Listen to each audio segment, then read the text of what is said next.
Kalau setiap nyawa orang kafir dicabut, terlihat malaikatnya datang, cabut, kemudian keluar asap dari telinganya, rambutnya semua jadi berdiri. Ya, semua orang tidak ada yang mau jadi kafir. Ente kalau maksiat makan riba nanti kayak begini matinya. Semua orang beriman kalau begitu caranya. Dia duduk, ada orang yang merobek mulut kanannya, mulut sampai dirobek sampai ke leher. Setelah itu dia pindah ke kiri, dia merobek mulut kirinya sampai ke leher, yang kanan sudah sembuh. Dia pindah lagi, dia robek begini, terus gantian, robek kanan, robek kiri dari sampai ke belakang. Duduk, kemudian atau dia tidur, kemudian ada orang lempar batu di atas kepalanya, kepalanya pecah, kemudian batu tersebut menggelinding. Orang tersebut ngambil batu lagi, datang lagi, ngelempar kepala lagi. Waktu kembali kepala sudah baik lagi, lempar lagi, pecah lagi, batunya menggelinding lagi. Orang itu ambil lagi batu, kemudian datang lempar lagi kepala dan terus menerus. Bismillahirrahmanirrahim. Ada beberapa permasalahan yang berkaitan dengan adab kubur dan nikmat kubur. Apa hikmah? Kenapa tidak kelihatan? Kenapa kalau orang buka kuburan kok tidak kelihatan badannya hitam, kepalanya pecah kena pentungan ya? Tidak ada. Ini semua adalah iman bil ghaib. Perkara yang apa? Yang gaib. Seandainya dibongkar, maka tidak ada yang gaib pula. Semuanya akan menjadi musyahad, perkara yang nyata. Padahal kita tahu kita di dunia ini kita diuji. Di antaranya diuji untuk beriman dengan perkara yang gaib. Di antara sifat-sifat orang beriman, alladzina yu'minuna bil ghaib. Kenapa orang beriman dapat iman kepada perkara yang gaib? Dia tahu Allah benar, dia tahu Nabi benar, Nabi dan Allah yang maha benar dan Nabi mengabarkan, dia harus benarkan meskipun dia tidak lihat. Itulah iman. Kalau semuanya nampak, maka tidak ada lagi keimanan. Kalau semua orang kafir dikubur, kemudian kuburannya keluar api, kuburan orang Islam keluar pohon, ya, semua orang akan masuk Islam kalau begitu ceritanya. Ya sudah. Ini orang kafir ya, setiap dikubur keluar api langsung. Kira-kira ada nggak orang kafir lagi? Nggak ada yang kafir lagi, semua beriman. Kalau setiap nyawa orang kafir dicabut, terlihat malaikatnya datang, cabut, kemudian keluar asap dari telinganya, rambutnya semua jadi berdiri. Ya, semua orang tidak ada yang mau jadi kafir. Ente kalau maksiat makan riba nanti kayak begini matinya. Semua orang beriman kalau begitu caranya. Paham? Makanya Allah tetap menjadikan hal yang gaib. Terkadang ada cerita-cerita bahwasanya nampak, itu terkadang itu bukan dalil, tapi itu terkadang para ulama tidak mengingkari, bisa jadi. Allah nampakkan sebagian yang gaib. Ya, bisa jadi, ya. Tetapi asalnya tidak ada yang tahu. Asalnya tidak ada yang tahu. Asalnya kita buka kuburan orang kafir begitu saja, enggak ada masalah. Ya. Kita buka tidak ada kuburan kemudian jadi sempit, ya, kemudian tidak ada. Karena Allah tatkala kita buka, Allah perlihatkan seperti baik, ternyata di situ ada alam lain, ya. Alam lain yang dia di situ sedang disiksa. Alam perantara antara alam dunia dengan alam akhirat. Dan juga di antara hikmahnya tadi hadis yang sudah saya sebutkan, Nabi SAW mengatakan laula alla tadafanu. Seandainya ya kita enggak lihat azab kubur tapi kita dengar. Kita lagi kubur tahu-tahu baru kita melangkah jalan 5 langkah tahu-tahu kita mau ngantar mayat ke kuburan, di samping kita dengar trek-trek. Enggak ada yang berani nguburin orang kalau begitu. Setiap mau kuburan dengar orang teriak-teriak kanan kiri semua. Takut orang. Jangankan dengar suara, ya. Mau ke kamar mandi aja takut. Kamar mandi aja takut. Sebagian ibu-ibu kebanyakan nonton film, ke kamar mandi aja apa? Takut. Harus kamar mandinya dibuka sedikit. Nyalanya lampu dinyalain. Dia takut. Kenapa dibuka sedikit? Biar kabur langsung. Terus ke kuburan, kemudian dengar suara orang teriak-teriak, suara orang wow menderit, mengerikan. Makanya dia mengatakan laula alla tadafanu. La da'autullaha an yusmi'akum min adzabil qabr alladzi asma'u minhu. Kalau bukan karena kalian nanti bakalan tidak bisa menguburkan, tentu aku akan berdoa kepada Allah agar Allah memperdengarkan kepada kalian sebagian adab kubur yang aku dengar. Nabi diperdengarkan sebagian. Kata para ulama, ya, walau sami'ah insanun la su'iq. Seandainya ada seorang yang mendengarkannya, maka dia akan langsung mati. Ketakutan luar biasa, dia akan pingsan dan mati. Taib.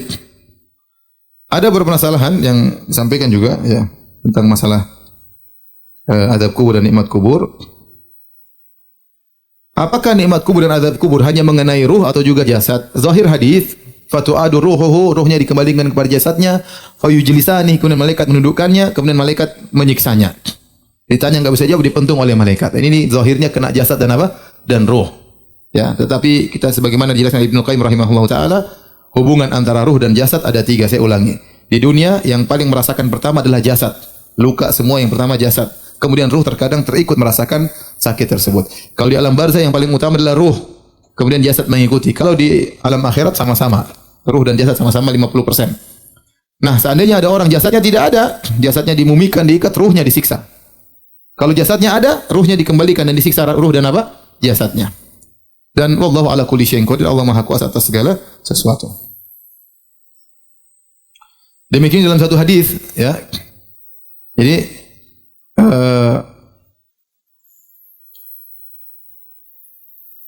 atau kita masuk pada pembahasan berikutnya, apakah azab kubur itu berkesinambungan sampai hari kiamat ataukah berhenti suatu saat? Jawabannya tergantung kondisi orang yang diadab. Kalau yang diadab adalah orang-orang kafir, maka akan berlangsung terus sampai hari kiamat. Makanya tadi sudah kita bacakan berulang kali ayat tentang Fir'aun dan bala tentara yang diadab. Kata Allah, "An-naru yu'raduna 'alaiha ghuduwan wa 'ashiyya wa yawma taqumus sa'ah adkhilu ala fir'auna asyaddal adab." Bahwasanya Firaun dan bala tentaranya dipaparkan kepada api setiap pagi dan petang. Kalimat pagi dan petang maksudnya setiap saat. Ya. Dan hari kiamat kelak mereka akan dimasukkan dalam adab yang lebih pedih. Kemudian juga dalil akan hal ini hadis yang riwayatkan oleh Imam Al-Bukhari tatkala Nabi dimimpikan melihat orang-orang diazab dalam alam barzakh. Nabi melihat 3 atau 4 orang. Di antaranya, ya, Nabi melihat seorang yang mulutnya dia duduk, ada orang yang merobek mulut kanannya, mulut sampai dirobek sampai ke leher. Setelah itu dia pindah ke kiri, dia merobek mulut kirinya sampai ke leher, yang kanan sudah sembuh. Dia pindah lagi, dia robek begini, terus gantian, robek kanan, robek kiri dari sampai ke belakang. Maka Nabi waktu melihat orang tersebut, Nabi bertanya, ya, siapa orang tersebut yang disiksa dengan demikian? Maka malaikat berkata, "Ammal ladzi ra'aitahu yushaqqu shiduquhu." Adapun orang yang kau lihat bibirnya, mulutnya dirobek, fakadzabun yuhadditsu bil kadzbah. Dia adalah tukang dusta yang dia berusaha dengan suatu dusta, fatuhmalu anhu hatta tablughal afaq. Maka dustanya di-share oleh orang sampai tersebar ke seluruh penjuru dunia. Fayusna'u bihi ma ra'aita ila yaumil qiyamah. Maka dia disiksa sebagaimana yang kau lihat dirobek-robek mulutnya sampai hari kiamat. Berarti ada dosa-dosa yang siksa kuburnya sampai hari kiamat. Kemudian juga Nabi melihat ada seorang yang dia duduk kemudian atau dia tidur, kemudian ada orang lempar batu di atas kepalanya, kepalanya pecah, kemudian batu tersebut menggelinding. Orang tersebut ngambil batu lagi, datang lagi, ngelempar kepala lagi. Waktu kembali kepala sudah baik lagi, lempar lagi, pecah lagi, batunya menggelinding lagi. Orang itu ambil lagi batu, kemudian datang lempar lagi kepala dan terus menerus sampai hari kiamat. Apa kata malaikat? Walladzi ra'aitahu yusdakhu ra'suhu farajulun allamahullahu al-Qur'an fanama anhu bil-lail walam ya'mal fihi bin nahar. Adapun orang yang kau lihat kepalanya dihancurkan adalah seorang yang Allah ajarkan kepada dia Al-Qur'an. Namun di malam hari dia tidak baca Al-Qur'an dan siang hari dia tidak amalkan Al-Qur'an tersebut. Hafal-hafal doang. Tapi di malam hari tidak pernah dia merajaah, siangnya tidak pernah dia amalkan. Yuf'alu bihi ila yaumil qiyamah. Dilakukan siksaan tersebut sampai hari kiamat. Berarti terus menerus tidak berhenti. Kemudian Nabi juga lihat ada seorang yang dia berenang di lautan, di suatu sungai, kemudian dia mau sampai di ujung dilempar oleh batu, mundur lagi, maju lagi, dilempar lagi batu. Kata Nabi itu yang makan riba. Ya, disiksa sampai hari kiamat. Jadi di sana ada dosa-dosa yang menjadikan orang disiksa di alam barzakh sampai hari kiamat, enggak berhenti azabnya. Demikian juga dari hadis Abu Hurairah tentang orang yang sombong dengan bajunya.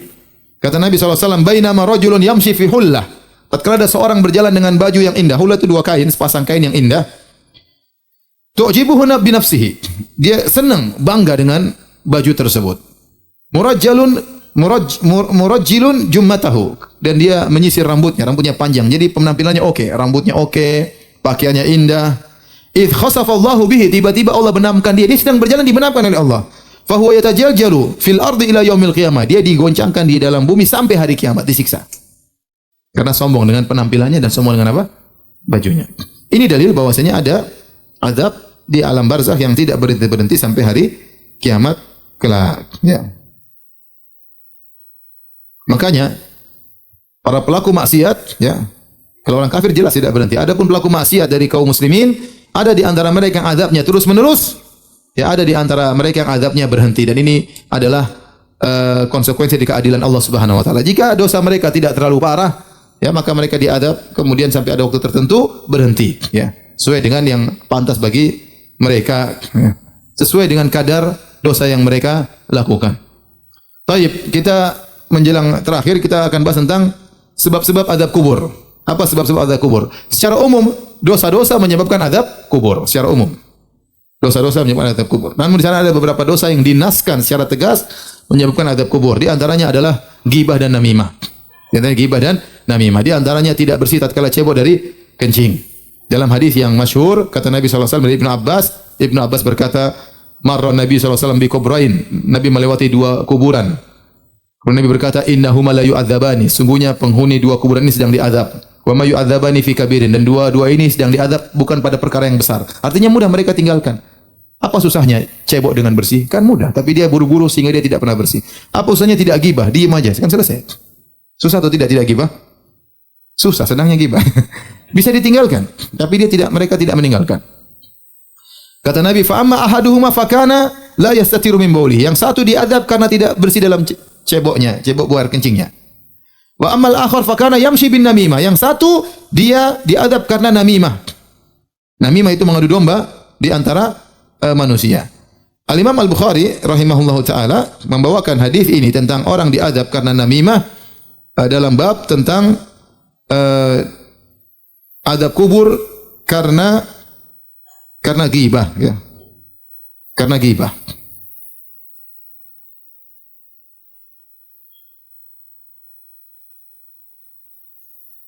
Jadi mereka Imam Bukhari memasukkan ghibah dalam sebab adab kubur. Kenapa? Karena dalam suatu riwayat dari selain di Sahih Bukhari, kalau tidak salah dari Abu Dawud, kata Nabi yang satu tidak bersih dalam ceboknya, yang satu karena ghibah. Adapun dalam Sahih Bukhari tidak disebutkan lafaz tersebut, tetapi Ibnu Hajar menjelaskan karena orang yang namimah biasanya ghibah. Jadi namimah itu ghibah plus. Ya kan? Dia menceritakan kejelekan orang untuk malu domba dengan si A dan si B. Dia ke A, dia ceritakan kejelekan B. Dia ke B, dia ceritakan kejelekan apa? A. Ya ghibah berarti. Plus dia ingin mengadu domba. Sehingga orang yang melakukan namimah, dia pasti ghibah. Dia pasti ghibah. Oleh karena di antara perkara yang membuat orang bisa diazab dalam kubur adalah tidak bersih tatkala cebok dari kencingnya. Yang kedua karena ghibah. Yang ketiga karena namimah. Dan yang keempat di antaranya karena sombong tadi. Hadis Abu Hurairah. Seorang berjalan bangga dengan rambutnya yang indah, dengan pakaian yang indah, kemudian ditenggelamkan dalam tanah sampai hari kiamat. Makanya hati-hati, jangan sombong. Kalau orang dengan pakaian saja bisa sombong, apalagi dengan mobilnya, apalagi dengan motornya. Ya. Sebab kesombongan banyak. Maka seorang bertakwa kepada Allah. Jangan sampai dia sombong dan itu bisa menyebabkan dia diazab dalam alam barzakh. Demikian juga tadi kita sebutkan di antara yang diazab dalam alam barzakh pendusta. Dia dusta, satu dusta terser sampai tersebar ke penjuru dunia. Dan zaman sekarang sangat mungkin seorang melakukan demikian. Dia bikin status bohong, di-enter, disebar oleh banyak orang. Tersebar di grup-grup WhatsApp, tersebar di media sosial, padahal isinya apa? Dusta. Maka hati-hati. Ini sebab azab kubur. Di antara sebab azab kubur makan riba, makan hasil riba. Disebutkan juga azab kubur. Di antara sebab azab kubur zina. Orang berzina disebutkan Rasulullah melihat mereka sedang diadab dalam sebuah tanur tungku yang bagian atasnya kecil, bagian bawahnya besar, kemudian dinyalakan api dari bawah. Mereka diazab dalam tungku sebelum hari kiamat kelak. Di antaranya seorang diajarkan Al-Qur'an namun dia tidak memurojaahnya di malam hari dan di siang hari dia tidak mengamalkannya. Ini juga di antara dia diazab dalam alam barzakh. Baik, yang terakhir, bagaimana sebab kita terhindar dari azab kubur? Secara umum melaksanakan ketaatan-ketaatan. Jika seorang saleh dan bertakwa kepada Allah Subhanahu wa taala, maka dia akan selamat dari azab kubur. Saya bacakan perkataan Ibnu Qayyim rahimahullahu taala agar seorang muhasabah sebelum tidur. Ya, kata beliau, "Wa min anfa'iha", ya, agar bisa selamat dari azab kubur di antaranya an yajlisar rajulu indama yuridu an-naum lillahi sa'atan yuhasibu nafsahu fiha ala ma khasirahu wa rabihahu fi yaumihi. Hendaknya sebelum dia tidur dia duduk sesaat, dia renungkan di hadapan Rabb-nya hari ini dia sudah apa maksiat yang dia lakukan dan apa amal soleh yang dia lakukan sebelum tidur. Kalau dia ingat maksiat yang dia lakukan, maka dia segera bertobat kepada Allah sebelum dia tidur, sehingga dia tidur di atas taubat kepada Allah Subhanahu wa taala. Dan dia bertekad untuk tidak kembali kepada maksiat tersebut jika dia bangun dari tidurnya. Dan dia lakukan ini setiap malam. Maka jika dia meninggal di malam tersebut, dia meninggal di atas taubat. Jika dia bangun dari tidurnya tersebut, maka dia akan bangun dengan semangat baru untuk tidak bermalas-malasan dalam beramal soleh dan untuk meninggalkan maksiat yang dia lakukan untuk perbaiki apa yang telah lalu. Ini nasihat dari Ibnu Qayyim, seorang untuk muhasabah setiap hari sebelum tidur terutama. Makanya Umar bin Khattab berkata, "Hasibu anfusakum qabla an tuhasabu." Hisablah diri kalian sebelum kalian dihisab oleh Allah Subhanahu wa taala. Orang yang sering menghisap dirinya, hisapnya akan ringan pada hari kiamat kelak. Kenapa? Dia selalu hati-hati. Hari ini saya sudah ngapain? Siapa saja orang yang sudah saya gibah? Berita apa saja yang sudah saya share, benar atau tidak? Siapa yang saya sakiti hatinya? Ya. Kemudian ketaatan apa yang saya sudah lakukan? Sudahkah saya berbakti kepada orang tua saya? Sudahkah saya memaafkan istri saya? Sudahkah saya sayang kepada anak-anak saya? Dia hisap setiap hari. Kalau dia sering menghisap dirinya, hisapnya dia akhirnya ringan. Yang jadi masalah kita tidak pernah menghisap diri kita. Kita cuek aja. Biar malaikat yang catat. Sudah ada sekretaris, malaikat catat terus. Tahu-tahu hasilnya begini. Repot. Seorang tidak sadar tiap hari dia nonton, misalnya nonton film bioskop 1 jam, dia nonton rutin. 1 jam tiap hari, 1 jam tiap hari. Seminggu sudah 7 jam, sebulan sudah 30 jam. Kalau dia buat untuk baca Quran, sebulan sudah khatam Quran. Dia khatam film. Dia tidak sangka hari kiamat dibuka catatannya, isinya khatam film, khatam sinetron, khatam film Korea, yang lain-lain. Di antara sebab untuk dia selamat dari azab kubur sudah kita jelaskan, di antaranya mati syahid. Kata Nabi sallallahu alaihi wasallam, "Lisyahid indallahi sittu khisal." Orang yang mati syahid akan mendapatkan 6 perkara. Di antaranya yujaru min adzabil qabr, dia akan diselamatkan dari azab kubur. Demikian juga orang yang meninggal karena penyakit di perutnya, ya. Dalam hadis kata Nabi sallallahu alaihi wasallam, "Man yaqtulhu batnuhu falan yu'adzab fi qabrihi." Barang siapa yang meninggal karena perutnya, penyakit perut, ada yang karena penyakit mah misalnya, atau penyakit apa, usus, kanker usus misalnya, yang jelas penyakit tersebut dalam perutnya, maka dia akan selamat dari azab kubur kalau dia menghadapinya dengan takwa kepada Allah dengan penuh kesabaran. Kemudian yang terakhir adalah membaca surat Al-Muluk. Ada riwayat tentang baca surat Al-Muluk, riwayat yang diperselisih oleh para ulama. Ya. Sebagian ulama mendhaifkan, sebagian ulama menghasankan riwayat tersebut. Tetapi riwayat yang menyebutkan setiap malam baca surat Al-Mulk, riwayatnya dhaif, ya. Riwayatnya dhaif, ya. Artinya seorang berusaha memiliki perhatian terhadap surat Al-Mulk, dia baca tapi tidak harus tiap malam. Artinya dia senang baca surat tersebut, tapi tidak harus tiap malam, karena riwayat Ibnu Mas'ud yang mengatakan tiap malam dibaca, riwayatnya dhaif, ada perawi yang majhul, ya, ada perawi yang majhul atau mastur, sehingga tidak bisa dinyatakan hadis tersebut sahih. Allah taala alam bisawab.